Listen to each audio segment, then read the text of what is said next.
Hello, everyone, and welcome to another instance of the Bear Analytics webinar series on event data. Thanks very much for joining us today. Really excited to have Karen Travis here from McKinley Advisors. We're talking marketing automation, advanced approaches to audience acquisition. This is the 201 course. Congratulations to those of you that passed the 101 course, only available in the spring. We're now getting the master class. We're in the real deal. Karen's going to walk us through it today. As always, if you have any questions, please don't hesitate to add them to the chat, to the questions area on the right-hand side panel there. We're going to take those in as near real time as possible, and excited for today's discussion. Welcome, Karen. Thanks. Yeah, happy to be here. All right, so let's get right into it. Talk to us a little bit about yourself, who you are, McKinley. Would love to, set the table here with some background. Sure. So for those who have not heard of McKinley Advisors, we are a research and consulting firm that works exclusively with associations. So my role specifically, I am in our marketing practice. So I work with a lot of organizations to help them on everything from recruitment to retention, the membership side, to product marketing, be that journals or certifications. And we also do a lot of conference marketing. So we worked with several organizations in the past. I've been with McKinley for 6 years now. So it's been a great pleasure to get to work with so many great groups who are, trying to make something good happen. Awesome, appreciate it. So now we're talking 201 on the automation front. What we've covered in kind of previous discussions, the value of marketing automation, why you should be doing it if you're not, kind of how to get started. And maybe even a little bit around which tool set. We've gone ahead, we've made those decisions, we're going forward. Let's actually talk about maybe the criticalness of that first message and what do we do from there. So kick us off with that. Yeah, so whatever your marketing campaign is, whether it's a membership campaign or a conference marketing campaign, marketing automation really exists to save time, but also to impact that ROI, that investment in terms of converting people into members or into registrants. So the first email is a really great opportunity to build awareness, to bring attention to things that your organization or that your product can offer, so that people can then kind of become more aware of what the options are, and then hopefully eventually start expressing interest in various topics.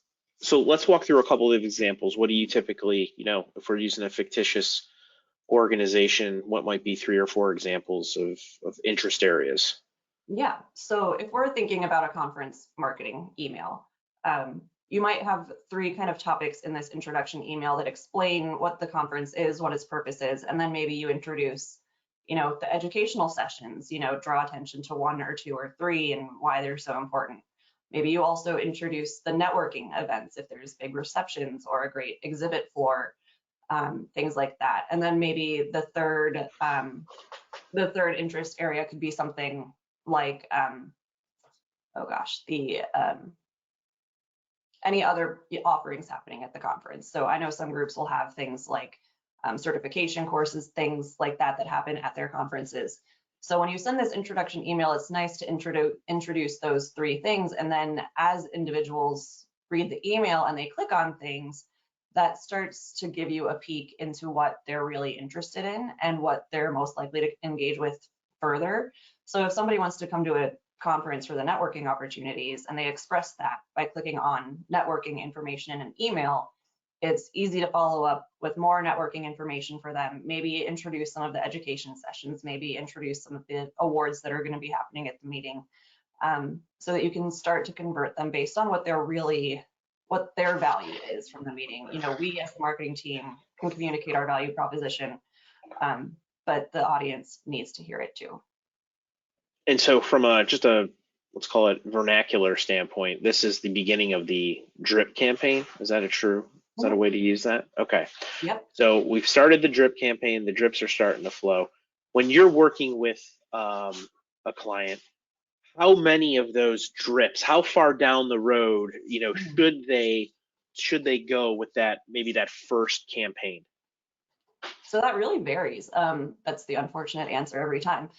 For something like a conference marketing campaign, it might be 2 or 3 follow-ups.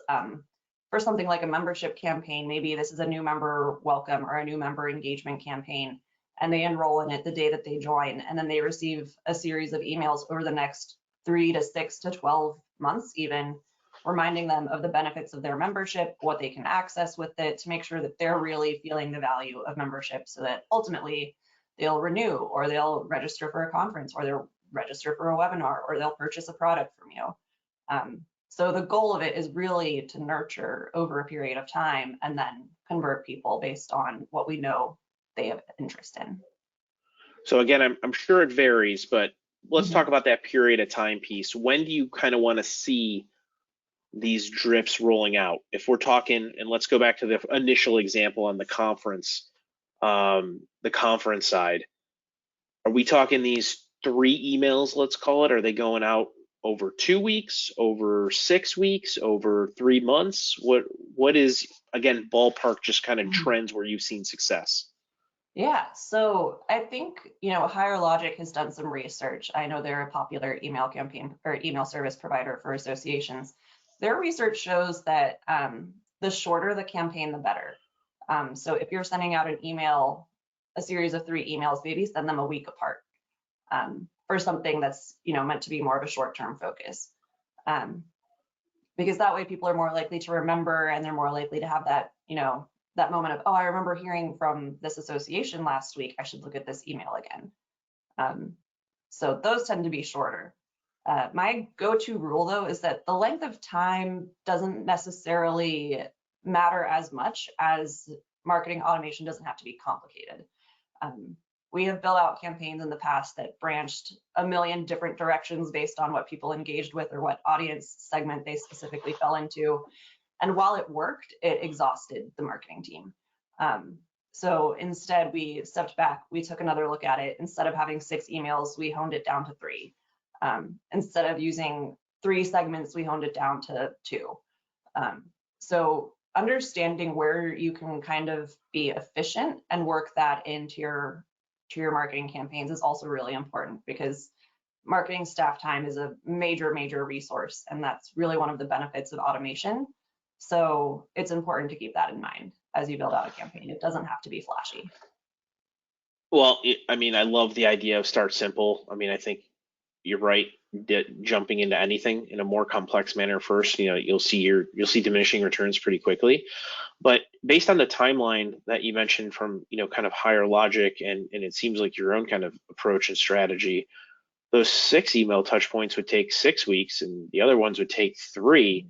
And so any learnings that you would get from the data of the automation campaign, you'd also be, almost a month behind maybe some of those learnings that the 3-week campaign would. So there's I guess maybe a cross axes here of this agility quotient that you want to hit. And I don't know if you want to comment on how you think about, because I'm sure no one has the perfect 3 emails ready to go. So how do you measure, and what do you look for, we actually need to tweak some of this content or messaging or approach?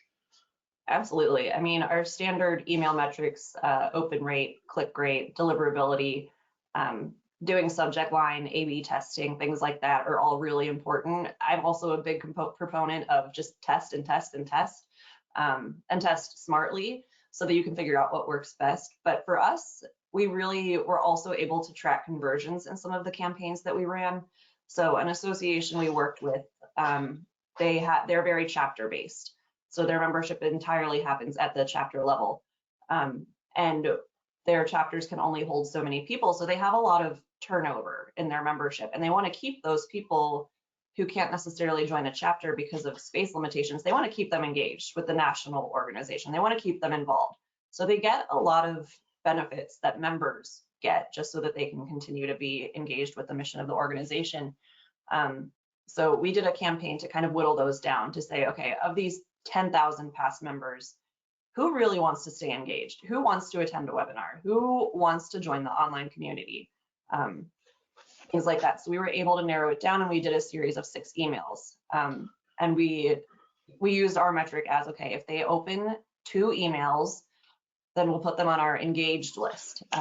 If they don't engage with 2 emails, then we'll kind of pocket them. And it's good for your own email health. We don't want to be emailing 10,000 past members every time if they're not engaging with our emails. But we found that over the course of those 6 emails, if somebody was going to engage, they had a 93% chance of engaging by the 3rd email. So we realized, you know what, emails 4 through 6 aren't doing us any favors.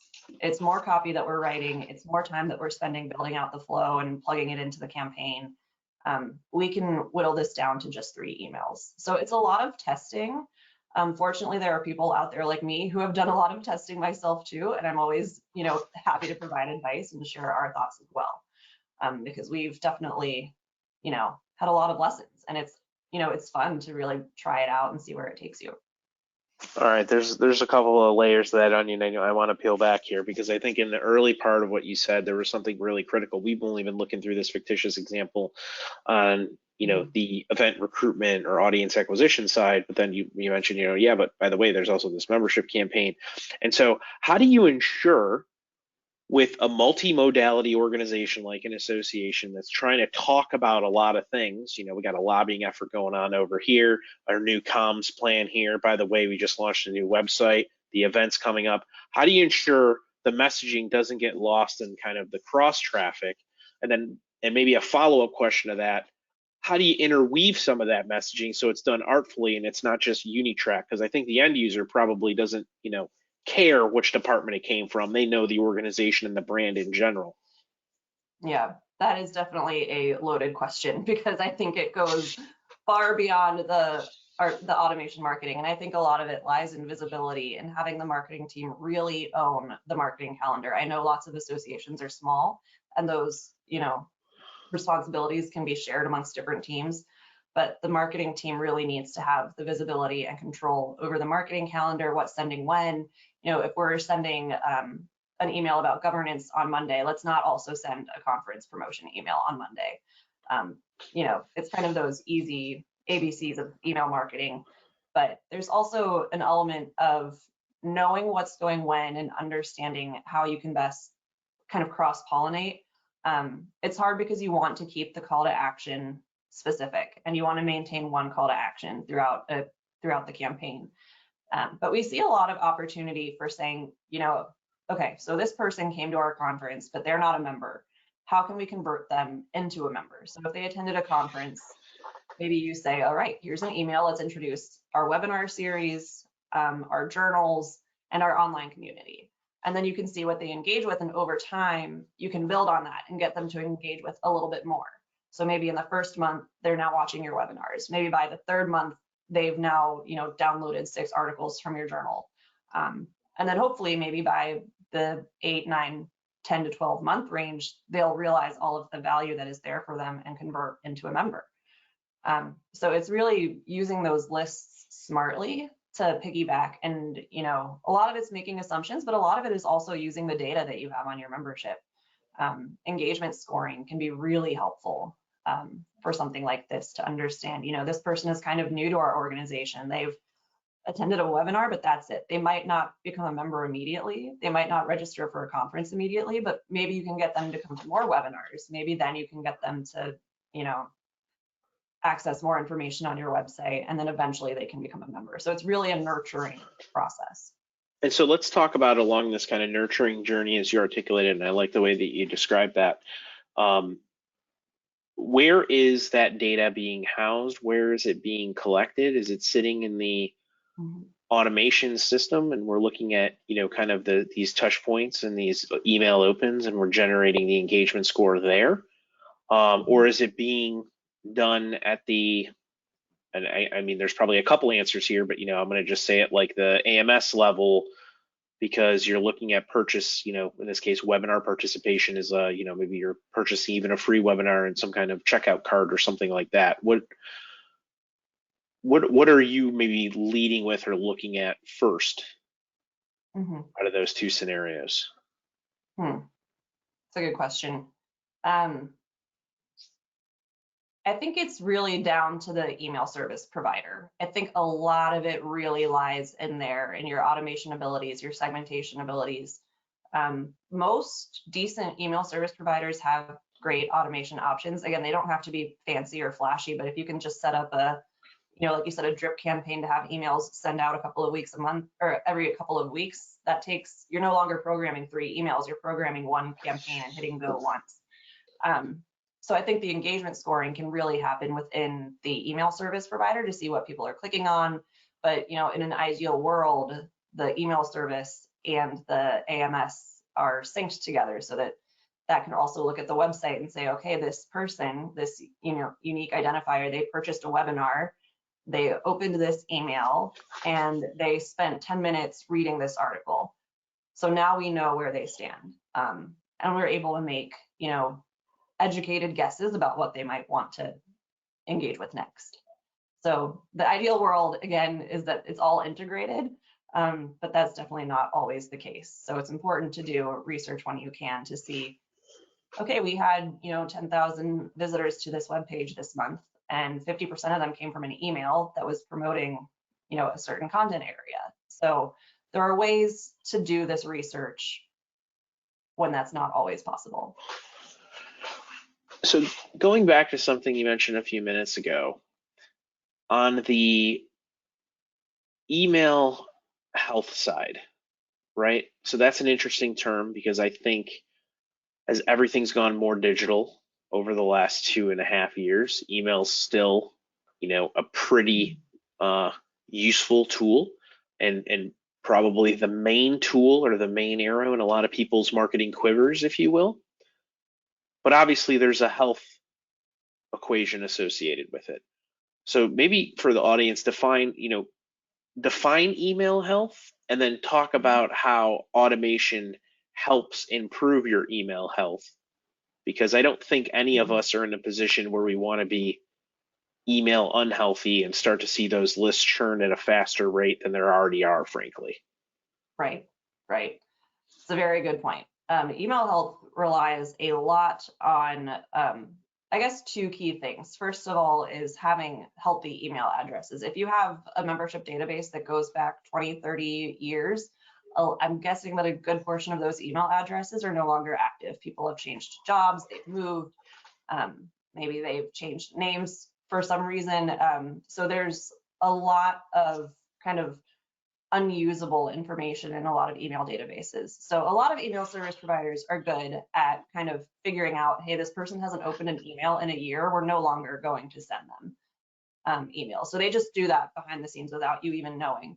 But it's important to make sure that you have the right protocols and processes set up to make sure that happens. The other big one is with making sure, right, so the first one is deliverability. The second one is really more about the engagement. If you're sending 5 emails a day and nobody's opening them, you're going to end up in a lot of spam filters. So you really have to be careful with your email calendar, your subject lines. Various things in your subject lines can kind of direct to the spam folder, as we've learned over the years. So let's unpack that for a little bit, because I think with your expertise, you're like, yeah, this is happening, but I'm not sure everybody appreciates exactly what you mean by that. So let's talk about it. What's going on with subject lines, and how could that lead to kind of poor? Let's talk about poor outcomes, and then maybe let's talk about, because I remember you referencing A/B testing for subject line testing. So let's talk about the positive outcomes after. But let's talk about downside protection first. What if you have in your subject line could really crush or have a negative outcome for your email health? Absolutely. So there are lots of organizations out there that provide a ton of really helpful data on email subject lines and what can impact open rates and what can end up in spam. And a few years ago, I think kind of the hot trend was to use brackets. So to maybe have a bracket, and then within that bracket says, register today. And then there's more to the subject line that says webinar on Wednesday. And we found that those brackets, while they were catching attention, they were also going into a lot of spam folders. Just our deliverability with those was a lot lower. So there are definitely things to be careful about, like using all caps in a subject line, or using a lot of punctuation can sometimes affect deliverability. So again, a lot of that you can find through some of these resources that advise on subject lines, but a lot of that also comes down to A/B testing. Some groups love having emojis in the subject line. Some groups, their members don't resonate as much with emojis. So it's worth testing, but it's a constantly changing environment. Okay, so now let's talk about, and I'm pretty sure we've used brackets in the subject lines for this. So I'm taking that piece of advice. I'm putting it in our pocket, and we're going to bring that back to the ranch. Let's talk about now the maybe some of the learnings from the A/B testing standpoint. What are some of the, as you look across the many organizations that you work with and the many emails that they're that are being sent, what are maybe some winning strategies from a subject line standpoint? And then I want to get into what else are you A/B testing after subject line, but let's focus on that first.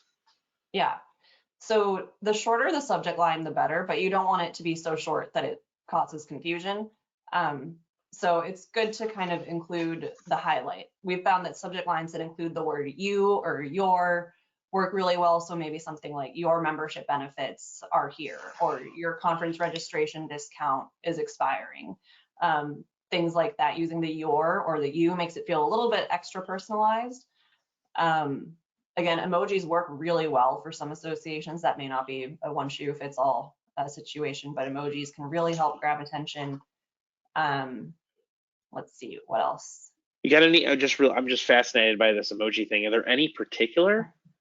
Like, is it just generic kind of smiley faces? Is there people that are doing, I've seen the rocket ship quite a bit every time somebody's trying to sell me a new piece of software.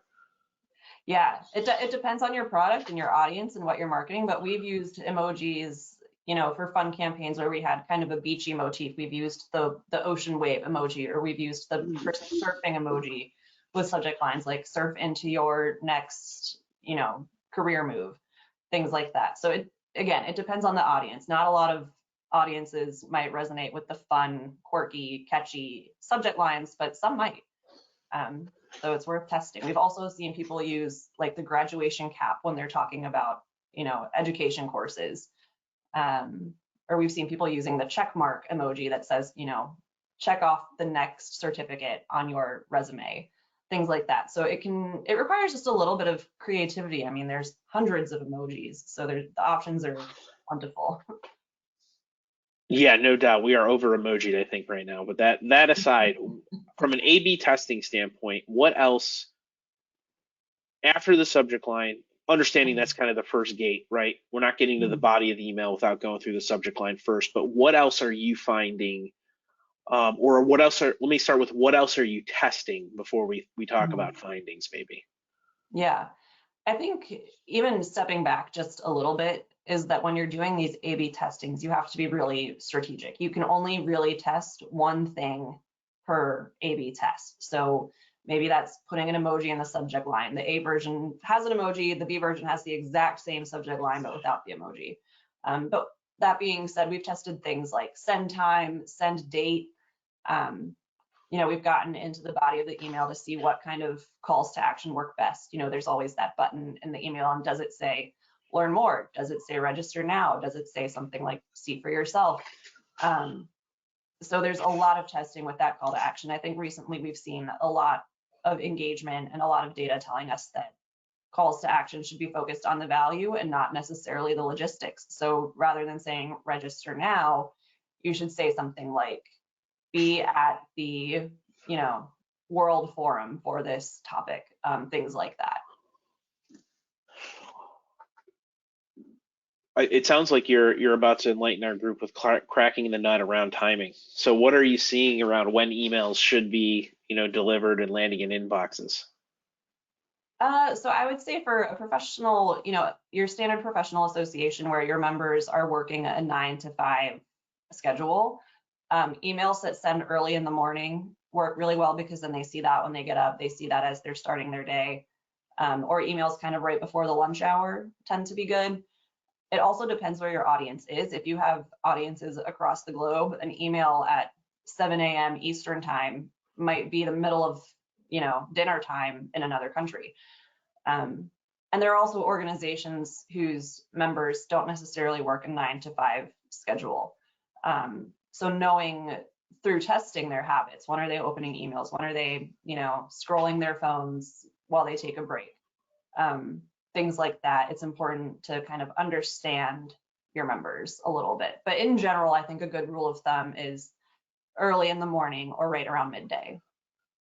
Okay, noted. We're building our campaign as we go here. All right, so I got so we've been talking in the context of kind of how to get started, what's in the beginning, but maybe talk about what is the value of having automation implemented across a number of years. What does that mean? Because I hear this a lot when people are talking about new tools and new skill sets. What's it going to cost? I want to get to the ROI piece. So let's start. Let's maybe go into like a mature customer example who's been doing this for a while. What can they expect to be the benefits, 12, 18, 24 months after they've started to put the ball in play? Yeah, I think kind of the two big wins that you can get out of marketing automation, the first of which is saving your staff time and energy and resources. It's really easy to set up an automation campaign once. And then if you're going to run a similar campaign, you can always duplicate it and change out the copy. And that there alone has saved you hours of work. It's great because, like I said before, you're not programming 6 distinct emails. You're now kind of setting up 6 emails and pressing go once, and it just runs itself. So then you have time to focus on other marketing campaigns or other priorities that are being passed down to you. So I think in terms of saving staff time and also, increasing efficacy is really important. When you're able to do smart automation campaigns, you're going to see, hopefully, you'll see more website visits, you'll see more registrations, you'll see more engagement with your content. So it's good for the kind of the bottom line in that sense. It's good for bringing in dollars, bringing in new members, reaching new audiences. It's also really helpful for things like lead generation. After a webinar, maybe you start sending something to the attendees and get them to come to your conference next. So it's really useful for things like that too. Awesome. Karen, Travis, thank you very much. Again, if anyone has any questions, we're still moderating the chat here. We're at the bottom of the half hour. I just want to give a big shout out to our channel partners. We appreciate their partnership as we bring BearIQ to market, and our growing list of connectors. And I apologize, I promised you I'd update this slide. We have another, I think, 4 or 5 connectors you'll see here for our next one. Karen, thank you very much. If people need to reach you, how can they get a hold of you? Absolutely. So they can contact me via email. My email address is ktravis@mckinley-advisors.com. There you go. She's super smart. Get on the horn with her. Thank you very much, everybody. Have a good rest of your day. Thanks all. Joe. Yep, we'll see you next week.